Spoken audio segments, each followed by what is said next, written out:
Phase one मध्ये जो tempo traveller Vyoma graphics कंपनीचा टेम्पो ट्रॅव्हलर या गाडीला अचानक आग लागली होती आणि मोठ्या प्रमाणावर आग लागून त्यामध्ये 4 लोकांचा दुर्दैवी मृत्यू झाला होता. काही लोक जखमी होते. त्या ऍक्सिडेंटल डेथचा उलगडा हिंजवडी पोलीस स्टेशनने केलेला आहे. यामध्ये गाडीचा जो चालक आहे जनार्दन हंबर्डीकर वय 54 वर्षे यांनी घातपात रचून केमिकल बेन्झिन सोल्युशन आपल्या त्याच कंपनीतून आणून 1 लिटर बेन्झिन सोल्युशन स्वतःच्या ड्रायव्हिंग सीटच्या खाली ठेवलं होतं आणि त्याच्या खाली कापडाच्या चिंध्या ज्या कंपनीत त्या प्रिंटिंग कंपनीत वापरल्या जातात त्या चिंध्या ठेवल्या होत्या आणि बनाव करून प्लॅन करून आगपेटी लावून त्यांनी तो ब्लास्ट घडवून आणलेला आहे. ज्या ब्लास्टमध्ये 4 लोक हे मयत झालेले आहे. यामध्ये गुन्हा दाखल करायचं प्रक्रिया सुरू आहे.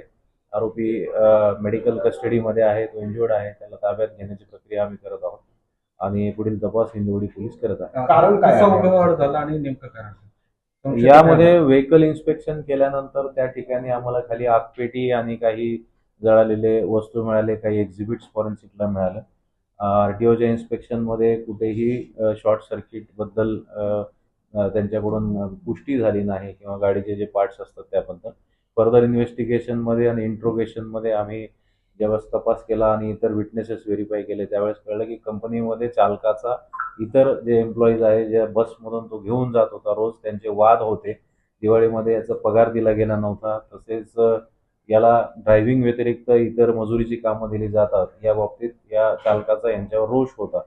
या सगळ्या टेस्टिमोनीवरून फर्दर इंट्रोगेशनमध्ये आम्हाला माहिती मिळाली आणि आरोपीने गुन्ह्याची कबुली दिलेली आहे. कोणाला नेमकं त्याला मारायचं उद्देश होता की सगळ्यांना? हे तपास सुरू आहे आता. यामध्ये त्याचा प्राथमिक 3 ते 4 लोकांवर जास्तीचा राग होता. आता फर्दर इंट्रोगेशनमध्ये ही बाब निश्चित होईल. त्यांचाच मृत्यू झाला की ते बचावले आणि दुसऱ्या ते बचावलेले आहे. मागे बसलेले जे 4 आहेत त्यांचा मृत्यू झाला. मागचा डोर का ओपन झाला नाही? गाडीचं म्हणजे जे सेफ्टी नॉर्म्स असतात तर इमर्जन्सी एक्झिट असतो, तो डोर का ओपन झाला नाही? त्याच्यामध्ये कोणाचं म्हणजे ते अंडर इन्व्हेस्टिगेशन आहे. जशी इन्व्हेस्टिगेशन